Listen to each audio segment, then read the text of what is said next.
je trouve que l'image est vraiment d'une netteté qui n'était pas présente auparavant. Ouais, vraiment mieux.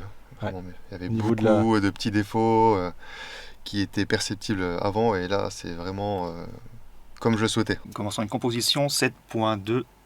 7 enceintes autour de vous, 2 caissons de basse, 4 enceintes Atmos qui sont au plafond. Là on a des défauts de teinte. Qui c'est qui aime bien les blancs brûlés? Moi. De près comme ça on est un poil moins bien à droite, mais c'est vraiment pour chipoter. Qu'est-ce que c'est beau. T'as envie d'y être.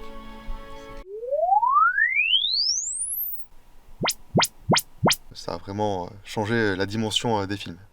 Salut à tous, c'est Diffuse, j'espère que vous allez bien. Aujourd'hui, on se retrouve pour une nouvelle vidéo où on va parler calibration acoustique et calibrage image. Ouais. On est en compagnie de mon cher Alexandre qui va nous accompagner sur cette étape de calibration. On est dans une salle, on est chez Gaël, un client à toi qui a décidé de faire appel à tes services justement pour faire la calibration de cette magnifique salle de cinéma, pour justement améliorer le son, l'image. On en reviendra par la suite, il y aura plein de détails, vous verrez un peu des courbes techniques, etc. Mais là, je vais te poser la question, pourquoi es-tu ici aujourd'hui, mon cher? Alors, Diffuse, merci d'être là avec nous aujourd'hui. Merci à toi. Alors, effectivement, Gaël m'a contacté pour faire le calibrage de sa salle dédiée, donc son et image. D'ailleurs, on le remercie, merci Tout Gaël. À fait. Vraiment une belle salle dédiée. Et donc, on va parler de tout ce qui est calibrage, son, le pourquoi, le comment, le but. Principalement également d'avoir un système calibré, mis au point et optimisé. C'est ton métier aujourd'hui. Tout tu à fais fait. Ça principalement avec des clients particuliers. Principalement du particulier, effectivement. Je te laisse un petit peu te présenter ton entreprise. Donc, calibrage son image, j'ai bientôt bouclé ma deuxième année d'activité. Donc, dans calibrage, donc, son image, home cinéma et également hi-fi pour la partie son. J'ai une formation extrêmement technique de par mes études, un DUT mesure physique, une troisième année, j'ai un bac plus 3 en électronique et informatique industrielle, donc c'est vraiment très ciblé électronique. Je suis à la base un passionné, forcément, comme beaucoup de monde. Ah, c'est ça que je voulais savoir, s'il était vraiment passionné. Passionné à la base, c'était le son. C'était le son. J'ai commencé, comme beaucoup de monde, un petit système en pièce de vie home cinéma. Comme beaucoup de monde, je me suis dit un jour j'aurai ma pièce dédiée. Voilà, le temps a fait que j'ai eu une maison, j'ai eu la possibilité de faire ma pièce dédiée. Et en passant à la vidéoprojection, je me suis intéressé fortement donc, à l'image. Et là, c'est parti, tu t'es lancé dans tout ce qui est calibration d'image. Tout à fait. Etc. De nature perfectionniste, donc de par ma formation technique, voilà, j'aime la mise au point, j'aime comprendre les choses, j'aime la technique.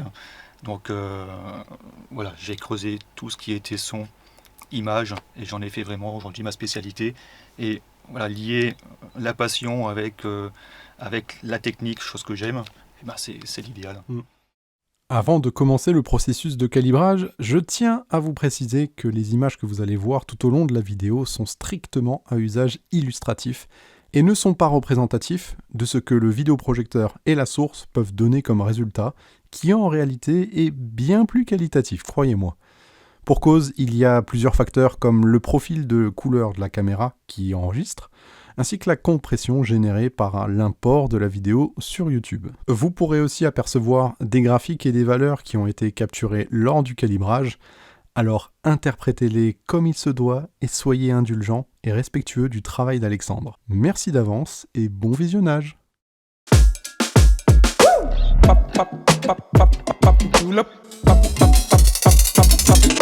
Alors Alexandre, présente-nous un petit peu la pièce rapidement. Qu'est-ce que tu dois calibrer comme matos ? Alors, calibrage son. Pour la partie son, donc le client m'a contacté pour un Denon. C'est un AVR 8500H, c'est ça. T'as les... Il confirme, merci. T'as l'aide derrière, effectivement, du propriétaire donc, de la salle. sur une composition 7.2.4. Donc on est sur quand même... 7 enceintes autour de vous, 2 caissons de basse, Donc c'est des PB 2000, SVS 2000. PB 2000, Tout à fait. et pas des pros. Non. Voilà, c'est des normaux. Et puis 4 enceintes Atmos qui sont au plafond, que vous voyez pas, qui sont cachées juste au-dessus des dalles. Voilà, donc ça c'est pour la partie son. On est sur un kit Jamo THX pour les enceintes au sol. Et c'était les Ellipson au plafond. Les kits Jamo, c'est quoi? C'est un D600 ou D500, c'est ça, hein? D600 et puis D500 à l'arrière, il me semble. Hein. Voilà, pour les petits intéressés du matériel. Pour la partie image, très intéressant, on est sur du Sony VPL XW5000ES. J'adore ce vidéoprojecteur, vous le savez. J'aime bien aussi. Bon, c'est un vidéoprojecteur assez courant qui va très bien à calibrer parce qu'il est. Voilà, c'est un bon niveau de gamme. Moi j'attends de voir le résultat parce que. Il est précis, donc je sais d'avance que de toute façon le résultat à la fin il est assez carré et précis niveau calibrage image. Je sais très bien qu'on aura une image fidèle à l'image d'origine. Nickel. Allez, on est parti. On y va.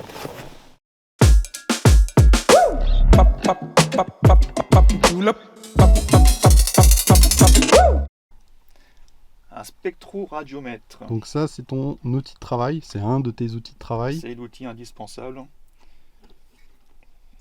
pour les mesures. Mesures colorimétriques et luminance. Une image conforme, c'est une colorimétrie et une luminance. Il y a les deux. Alors, je travaille avec Kalman. Donc, on va ouvrir une session. Explique-nous rapidement ce que tu vas nous faire là. Alors, première étape, c'est de faire les mesures pré-calibrage. C'est-à-dire que je vais mesurer la balance des blancs, la colorimétrie, telle que le vidéoprojecteur est paramétré actuellement. Okay. On a le point de départ et ensuite on passera au calibrage proprement dit, faire tous les correctifs nécessaires. Très bien, c'est parti. On y va. Alors on va se connecter au générateur. Donc ton générateur, tu l'as branché où Donc il est branché sur le PC et c'est Kalman qui le pilote directement pour que je puisse afficher en direct. Kalman envoie les instructions au générateur et le générateur envoie la mire à l'écran. Et le générateur est branché sur le Vidéoproj aussi, j'imagine. En HDMI. En HDMI. Depuis le tournage de cette vidéo, Alexandre s'est équipé d'un nouveau générateur de mire, le Murideo 6G 8K, qui prend en charge le SDR, le HDR, le Dolby Vision, sans oublier la 3D. Alors, l'alignement des panneaux, on voit très vite qu'il n'est pas bon. Là, sur une mire blanche, on a une belle ligne magenta qui dépasse. Ouais. Je la vois d'ici. Donc l'alignement des panneaux est à faire. Cette petite ligne là, elle devrait pas y être. Celle-ci, et puis en bas, c'est du vert. Ouais.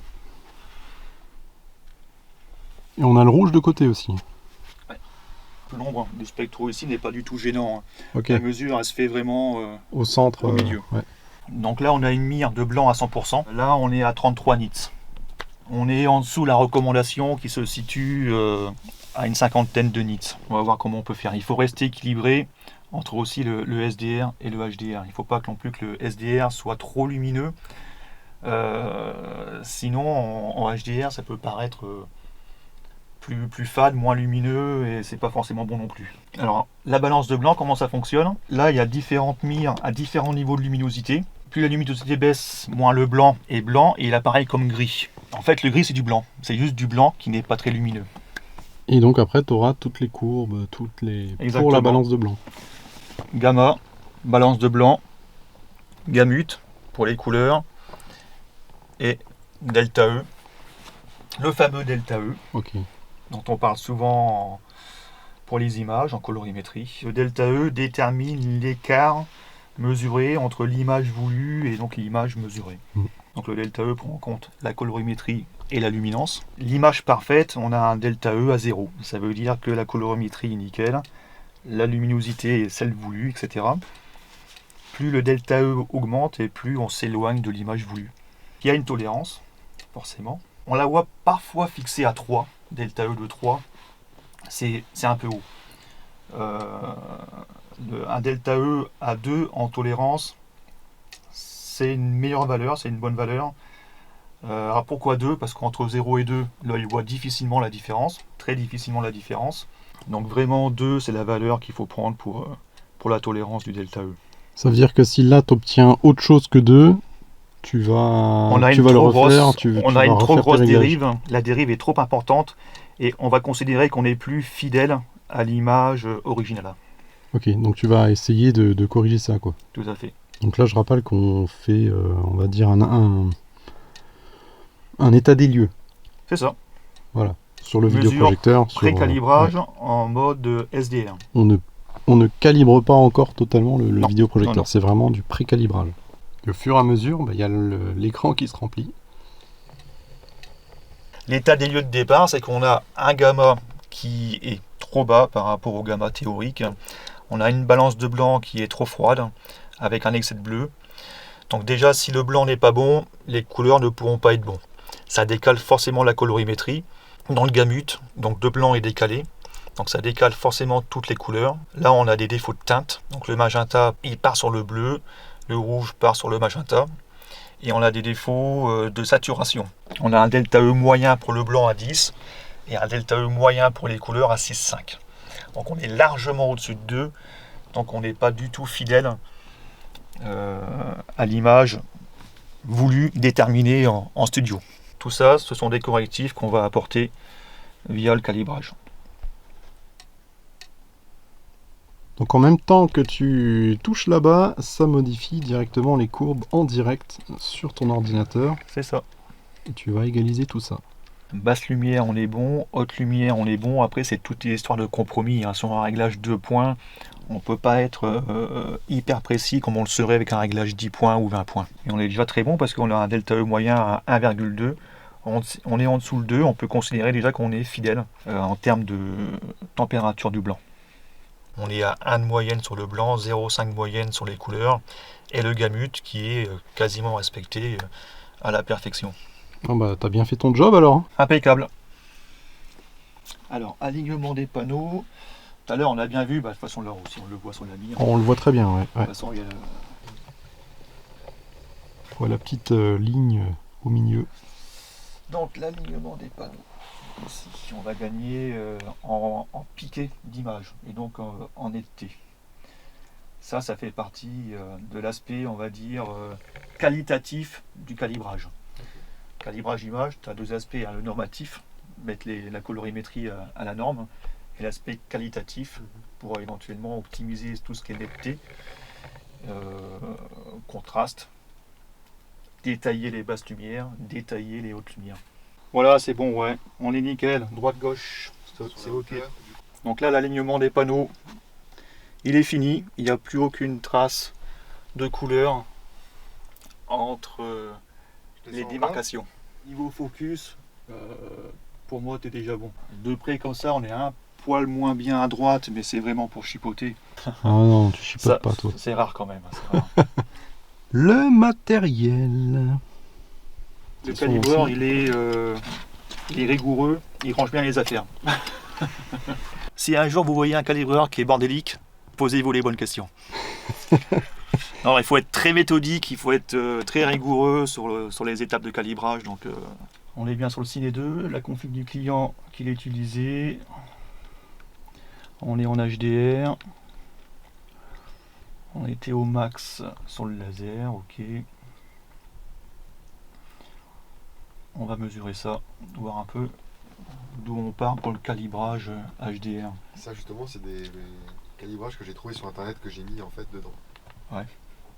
Là tu mets ton petit Blu-ray pour pouvoir faire ta calibration. Donc j'ai les Blu-ray de référence pour dégrossir les réglages en HDR. On va regarder un peu comment se comportent les basses lumières, les hautes lumières. On va tout ajuster pour dégrossir et après on effectue les mesures pour voir exactement comment on se situe niveau luminosité.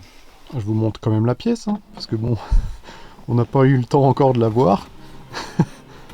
Très jolie salle dédiée. Ah, il faut que j'éteigne la lumière? C'est mieux, hein, non? C'est mieux. Alors, il y a la scène classique. Oui, je vois laquelle. Derrière. Oh. Je suis pas le seul à l'utiliser pour les tests. Qui c'est qui aime bien les blancs brûlés? Moi, Donc vous là, aimez aussi les blancs brûlés? Dites-le moi dans les voilà, commentaires. on a une grosse tache blanche au milieu de l'écran. Alors, vous verrez le miracle avant-après. Alors le contraste, forcément, il est trop élevé. Sur le Sony, on est plutôt de l'ordre de 60-65 pour retrouver du détail dans les hautes lumières. Donc là, on a la rosace qui apparaît beaucoup mieux. Il faut qu'on puisse voir la barre verticale du milieu.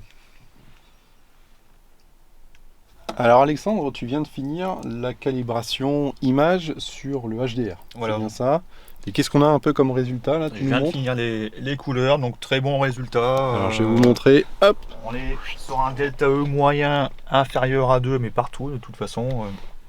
La colorimétrie, voilà le gamut. On a les mesures qui tombent dans les cibles. On est nickel, pareil, delta E moyen sur les couleurs, inférieur à 2 partout, même parfois inférieur à 1. On est conforme sur la couverture colorimétrique. Donc sur les Sony, on est souvent sur les 90-95% du DCI-P3. Donc on est dedans. Donc c'est nickel, impeccable. Très bien, là je vais finir sur la netteté numérique sur le Sony. Donc là c'est pour améliorer vraiment le piqué, etc. de l'image, ouais, c'est ouais, ça? Tout à fait, netteté numérique, donc il en faut, mais pas trop. Alors je vais éteindre la lumière parce que sinon il y aura Il faut beaucoup l'ajuster. trop. Là, j'ai fait l'alignement des mieux. panneaux en direct sur la netteté. Je ne sais pas si vous le voyez, mais moi j'avais vu directement en arrivant que la netteté n'était pas à la hauteur du Sony. Mhm. Donc là on est largement mieux niveau piqué d'image, niveau netteté. On va ajuster un petit peu la netteté numérique, la création de réalité sur le Sony, je le baisse un petit peu généralement. On va voir ça avec Gaël. Et puis ça sera terminé pour l'image. Et ça nous aura pris quand même toute la matinée, hein, presque. On est presque en Ça prend au du milieu temps. d'après-midi ça prend du temps. pour faire un calibrage HDR plus un calibrage SDR. C'est ça. Et il faut du temps hein, pour faire les choses Bon, bien. après, voilà, vu que toi aussi un peu bavard, j'ai perdu un peu de Moi temps. Mais... bavard, moi bavard, mais pas du tout. Donc, mais voilà. Ouais, il Non, faut c'est prendre super le temps. intéressant. Alors C'est de la mise au forcément. point, c'est voilà, il y a aussi un petit peu de perfectionnisme, mais Il en du faut. temps. Il en faut. La netteté numérique, voilà, il faut faire attention à son dosage. Ça peut faire apparaître des artefacts autour des contours. Ici, on voit sur les traits les plus fins. Ça, c'est la création de réalité qui fait cet effet-là un peu pourpre, mauve au niveau du réglage. Ah oui, ouais, je le vois. Ouais. Après, la netteté, c'est encore un autre réglage. Si on met trop de netteté, ça va créer du blanc autour des contours noirs. Donc tout ça, on va le doser. Je peux peut-être en rajouter. On va voir. Ici, on sera plus au noir de référence. C'est pas bon, donc il faut pas le dépasser. On est vers les 54-55. Donc là, tu as ton noir de référence. En fait, c'est juste. Les 0,5 clignotent, mais le problème c'est que le 0 aussi il clignote. Donc on sera à 54. JVC ou Sony? Répète-moi ce que tu viens de me dire avant. Là. Mon cœur balance, il y a du pour et du contre pour les deux, franchement. Il veut pas se mouiller. Sony, je les trouve un peu plus nettes, Ouais. vraiment sur l'image. Le petit défaut des Sony, c'est la gestion HDR. Beaucoup de monde le dit, et j'ai beaucoup de mal sur les basses lumières à les relever suffisamment. Voilà. JVC, je les trouve un peu moins nettes, mais c'est vrai que sur la gestion HDR, ils sont meilleurs. Donc vraiment, sur les deux marques... Vous avez vu, il veut pas se mouiller. Hein. T'as des partenariats avec les marques ou Non. Pas Mais c'est vrai que je reste neutre sur le matériel. On est d'accord. Je reste neutre. Mais t'as quand même une petite préférence personnelle. Si je devais choisir, malgré Ouais. tout, ça serait Sony. Ok. Bon. Bah, moi aussi. Malgré le Moi petit aussi. défaut de la gestion HDR, après il existe des appareils externes qui peuvent gérer le HDR et aider le Sony à faire mieux qu'il sait le faire naturellement. Ok. Bon. Au moins c'est dit.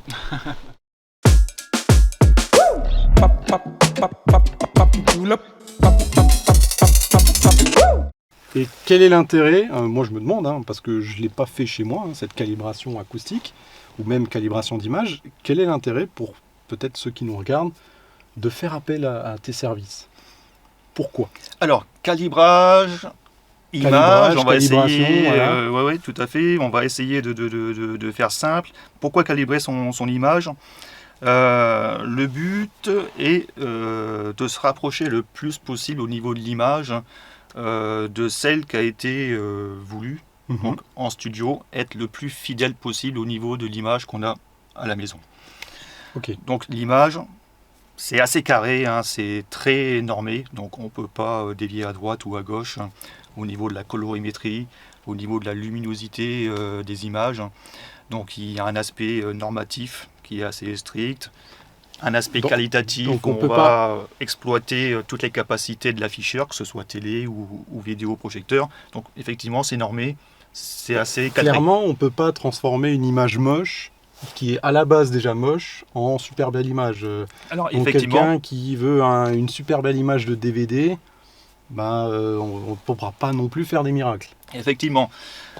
Quand je parle d'avoir une image calibrée fidèle à l'image d'origine voulue en studio, effectivement, si en studio ils ont mis du grain sur l'image, le calibrage il ne va pas enlever le grain. Okay. Le calibrage, j'explique souvent ça à mes clients, le calibrage ne fabrique pas de belles images. Le calibrage va fabriquer des images fidèles à l'origine en exploitant 100% des capacités de l'afficheur.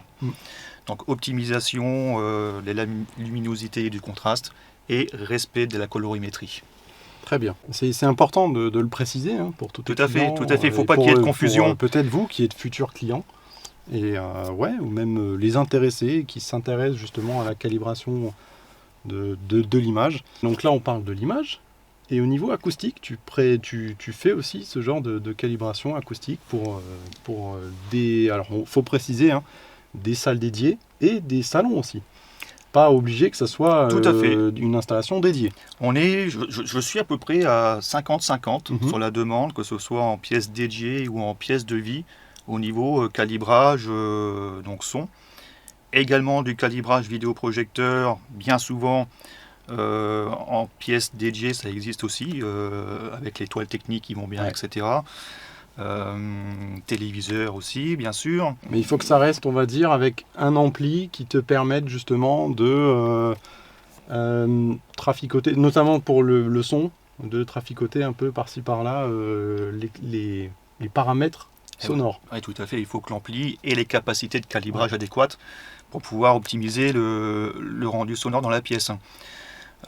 Donc ça demande au minimum un système de calibrage intégré ou des systèmes de calibrage manuel via tout ce qui est système d'égalisage. D'accord. Égaliseur paramétrique, distance, il y a quand même des prérequis à etc. avoir. Il faut un minimum pour pouvoir optimiser le rendu au niveau d'un home cinéma. Pour savoir le prérequis, on te contacte, on t'envoie le matériel qu'on a et toi tu vérifies les prérequis en disant ok je peux faire ou ok je peux pas faire. Je valide toujours que le matériel soit en adéquation avec la demande. Si le matériel ne permet pas d'obtenir un minimum de résultats, je ne vais pas faire rêver le client, je dis ça va pas être possible. On est d'accord. Concernant le calibrage son, je sais que des amplis, comme tu dis, ont des systèmes de calibration automatiques. Oui, tout à fait. Si moi je peux le faire chez moi avec juste ma télécommande, etc., pourquoi je ferais appel à toi? Alors, les systèmes de calibrage automatique ont leurs limites. Au niveau de la précision du calibrage, que ce soit sur l'égalisage, la réponse en amplitude, les niveaux, la mise en phase du grave dans la pièce, le fonctionnement du ou des caissons avec les enceintes, tout ça au niveau des outils automatiques, c'est perfectible.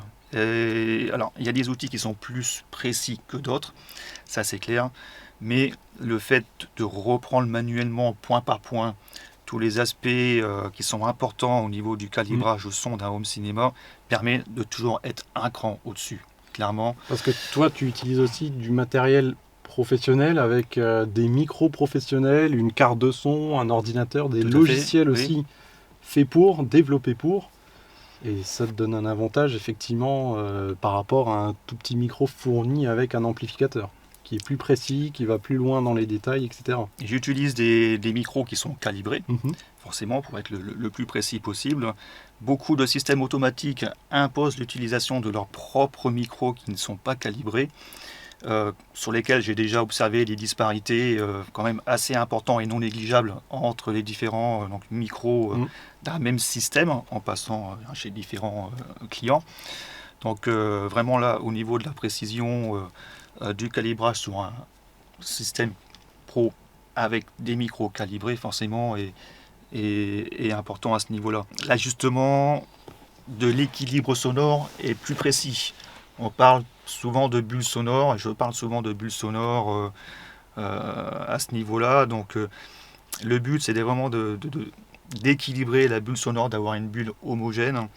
Ça comprend l'équilibre des niveaux, l'équilibre du rendu des enceintes. Je prends toujours l'exemple d'un bruit tournant dans la pièce. Quand le bruit passe d'une enceinte à une autre, il faut qu'on entende le moins de différence possible, que ce soit en niveau sonore ou en rendu. S'il y a une enceinte qui a un rendu différent dans tout le système, on va l'entendre et on va la localiser en plus. Ok. Le but d'avoir un équilibre général et global sur une bulle sonore, c'est déjà donc de ne surtout pas localiser les enceintes. Nous, ce qu'on veut faire, quand c'est nickel, c'est localiser les effets sonores. C'est vraiment deux choses différentes. Et bien sûr, optimiser tout ce qui est les aspects plus techniques, le fonctionnement du grave dans la pièce. Chaque pièce altère le fonctionnement du grave avec les caissons, les enceintes. Tout ça, ça fait partie des rectifications et de l'optimisation d'un calibrage son. Très bien. Eh ben, merci beaucoup pour toutes ces explications. On va passer à justement le calibrage. Et puis on se retrouve juste après pour la conclusion.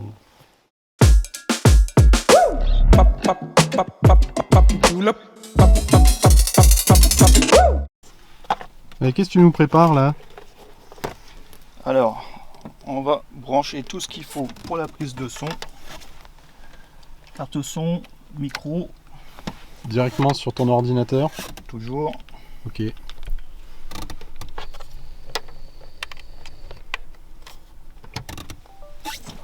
Où va-t-on mettre le trépied? J'imagine que c'est un choix important ça, de savoir exactement où est-ce que tu vas prendre ton son. On va se mettre d'accord avec le propriétaire. Quelle place est-ce qu'on va favoriser? Est-ce qu'on fait un global au milieu? Ou est-ce qu'on va favoriser droite ou gauche? C'est vrai que là, il y a que deux places. Là, c'est la femme, là, c'est l'homme. Généralement, ce qu'on fait, c'est qu'on favorise l'homme. Tu veux vraiment que je publie ça? Alors, on va se mettre en multipoint de micros. C'est-à-dire que tu as deux micros. Deux micros pour la zone d'écoute.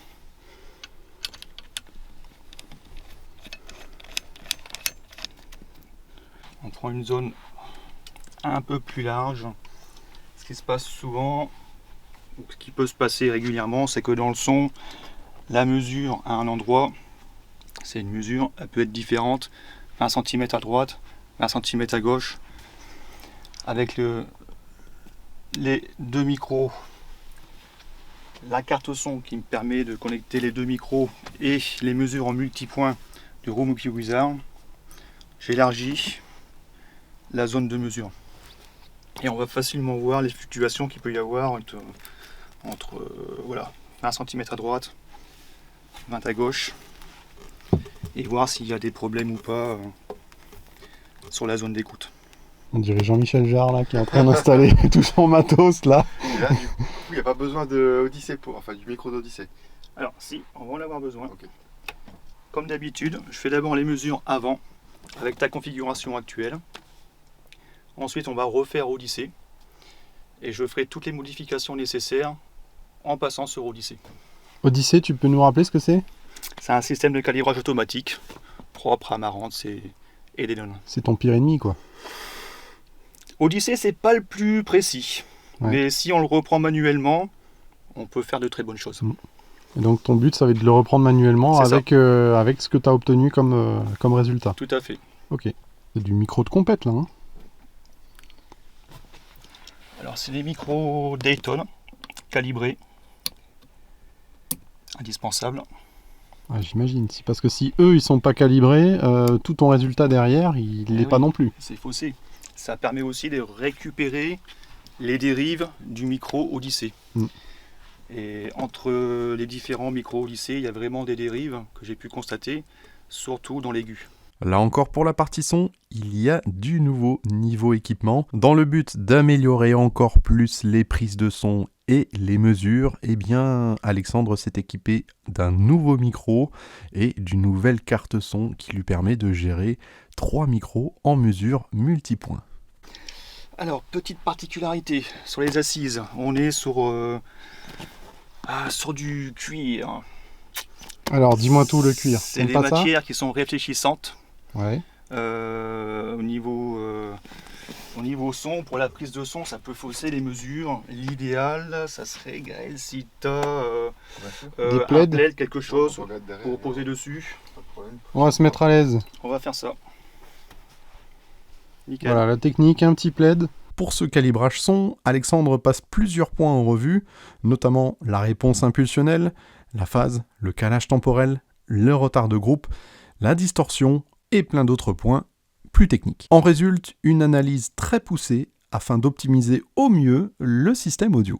Il y aura d'ailleurs un petit extrait sonore que j'ai capturé qui vous montrera la différence avant et après ce calibrage son. Là encore, je vais pas vous la refaire, mais la compression YouTube, le micro qui enregistre, etc., bah forcément, ça donne pas la même qualité quand on est vraiment dans la salle, c'est incroyable. Mais sur certains points, ça peut vous donner une idée du changement. Allez, on est parti ?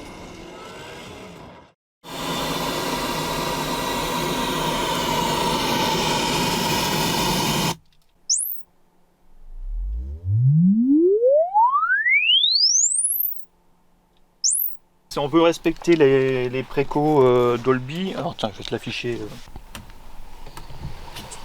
Voilà, grosso modo, l'idéal c'est respecter un angle, donc 45 degrés en avant, 45 degrés en arrière. Ici La droite, elle est. Là. Là c'est bon. Ok. Bon, ça c'est bon.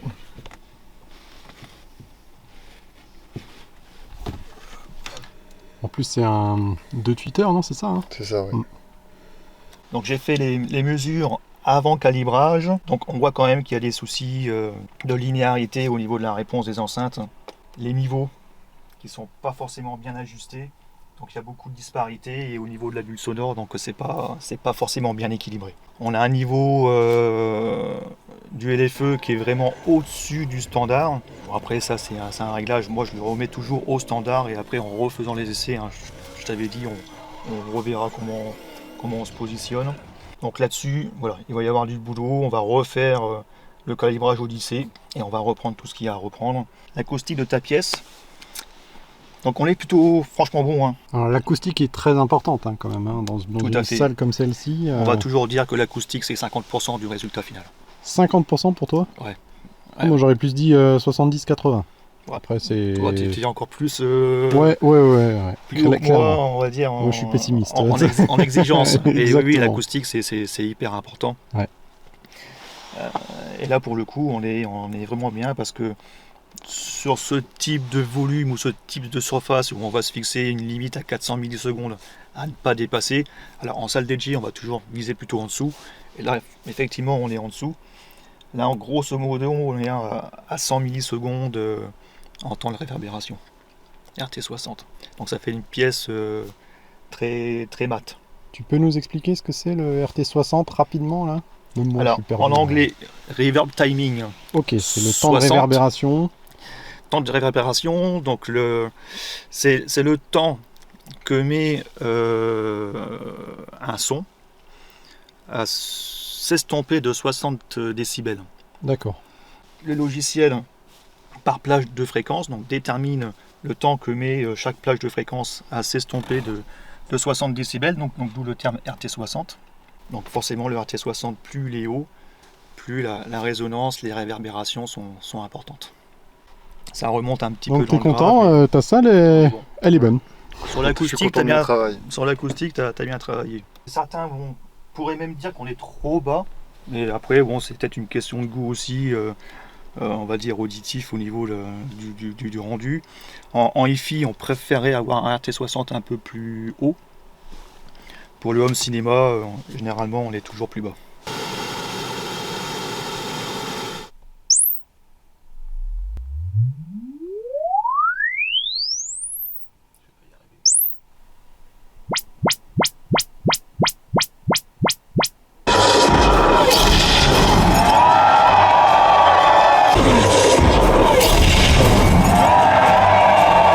Qu'est-ce qu'on va faire là?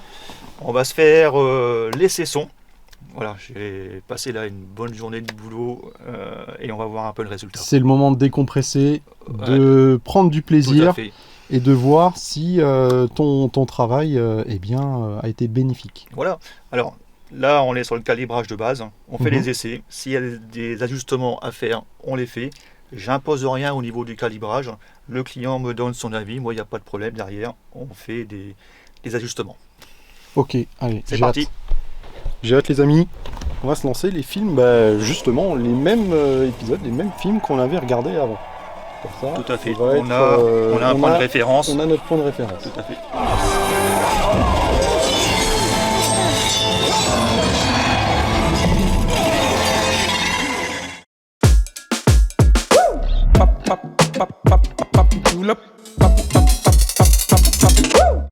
Bon Gaël, dis-moi, toi qui es propriétaire de la salle, déjà merci de nous avoir invités chez toi pour découvrir cette salle et puis aussi découvrir les compétences de notre ami. De monsieur Alexandre qui continue à travailler derrière parce qu'il a quelques petites optimisations à faire, n'est-ce pas Alexandre? Tout à fait. On vient de finir le petit extrait qu'on a vu en début de séance et maintenant en fin de séance, après la calibration, premier ressenti, à chaud. Alors à chaud, niveau de l'image, donc on a gagné en profondeur des noirs, je trouve que c'est assez impressionnant. Et également au niveau des ombres et des détails, on voit nettement plus de détails qu'avant. Et je trouve que l'image est vraiment d'une netteté qui n'était pas présente auparavant. Tu avais des noirs bouchés avant et là tu retrouves beaucoup de détails, de luminosité, même dans les noirs quand même. Tu te dis, on arrive à déceler des textures, des ombres, notamment dans comment il s'appelle le film Alita, pardon, oui. Alita, une scène de nuit où effectivement c'est très complexe si on n'a pas le matériel qui suit. Et là donc niveau image c'est vraiment sympa. Clairement mieux, vraiment mieux. Vraiment mieux. Il y avait beaucoup de petits défauts qui étaient perceptibles avant et là c'est vraiment comme je le souhaitais en fait. C'était vraiment l'image que je souhaitais du XW5000. Alors qu'auparavant j'étais un peu déçu. Et là avec le calibrage ou la calibration qu'il a effectué sur le vidéoprojecteur, c'est nettement mieux. On passe vraiment un cran au-dessus. Et au niveau du son, qu'est-ce que t'en penses? Parce que là aussi, le son, on a quelque chose à dire dessus quand même. Donc niveau son, en fait, je l'ai appelé aussi à la base pour ça, car je trouvais que ça manquait de spatialisation dans ma salle. On n'entendait pas trop les effets arrière, c'était un peu fouillé avec aussi les atmos. Donc après calibration, je trouve qu'on a nettement plus d'effets. On a vraiment cet effet bulle qui n'était pas présent, autant présent précédemment. Et ça a vraiment changé la dimension des films. Même niveau des basses, l'infra grave a quand même nettement été... Pour te dire, l'infra, il fait mal quand même. Hein. Wow, il tabasse bien. Donc je suis vraiment satisfait du travail qu'il a pu exécuter. Et là, tu lui as demandé quoi qui relève un petit peu les infras de nouveau? Il m'a dit qu'il n'y en a jamais assez. Donc je lui ai dit, fais-le. Hein. Moi, j'adore aussi les infras, mais... Bon on va se refaire une petite séance alors. Hein. Merci beaucoup pour ton témoignage parce que c'est quand même très important d'avoir le retour du client au final. Hein. C'est ça. Et puis si vous aussi vous êtes intéressé pour faire une calibration chez vous, je vous mets tous les détails dans la description de la vidéo. Et puis comme ça, vous pourrez contacter directement Alexandre et peut-être avoir sa présence dans votre installation, dans votre chez vous. Voilà. Ça y est, c'est la fin. Allez, on remballe. Il y a beaucoup de matériel à remballer. Voilà, un bon calibrage. Gaël, je voulais t'expliquer aussi. Donc voilà, tu as un système qui est entièrement calibré, son et image. Et tu vois, alors l'avantage, en plus d'avoir tout optimisé, c'est que tu as un niveau de référence. Tu as une référence sur ton système. Sur le calibrage image, tu sais que tu as l'image qui est vraiment très fidèle. L'avantage, c'est que tu vas plus te poser de questions par rapport à ce que tu regardes. Un film où tu as une couleur qui te plaît pas, des problèmes de teinte ou autre, tu vas pas te dire merde, c'est mon projecteur qui fonctionne pas correctement, il y a un problème de couleur ou autre. Tu es calibré. Donc tu sais que c'est des couleurs qui ont été voulues en studio. Alors t'aimes ou t'aimes pas, c'est pas forcément la question, tu sais voilà que ton matériel il est bon. Donc tu peux apporter un jugement sur la qualité de ce que tu regardes. Et après, donc c'est aussi pareil pour le son, si tu veux. Là, tu l'as vu sur les mesures, tout est parfaitement équilibré au niveau de la bulle sonore, etc. Si tu tombes sur un mixage qui te plaît pas, tu trouves que c'est mal spatialisé, t'entends pas les surrounds, les atmos, pareil, tu sais que c'est pas ton matos. Donc en fait, tu peux porter un jugement sur la qualité du mixage de ton Blu-ray que tu regardes ou ton film. C'est ça qui est important. Et donc si tu tombes sur un film qui te plaît pas, le mixage te plaît pas, t'entends pas les surrounds, pas les atmos, il faut surtout pas chercher à compenser par les réglages. Tu sais que tu es bien réglé, équilibré. Donc voilà, c'est aussi vraiment le gros avantage d'être calibré. Tu vas pouvoir porter un jugement sur ce que tu regardes. On va te poser la question, le film, comment il est bien spatialisé. Je l'ai vu, il n'y a pas d'atmos. Le grave, on l'entend pas. Franchement, pas terrible niveau mixage. Donc voilà. Ok, bah c'était bon à savoir. Ouais, merci pour les nickel. infos.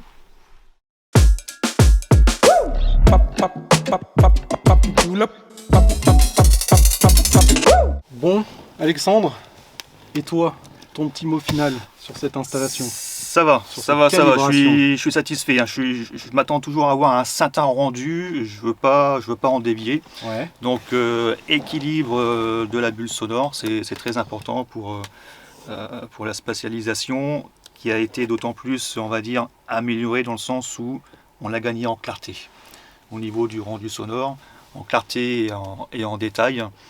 Alors toujours sans agressivité, très important. Autant avant, j'avais dit à Gaël, il y a quelques petits aigus qui viennent chatouiller un peu l'oreille.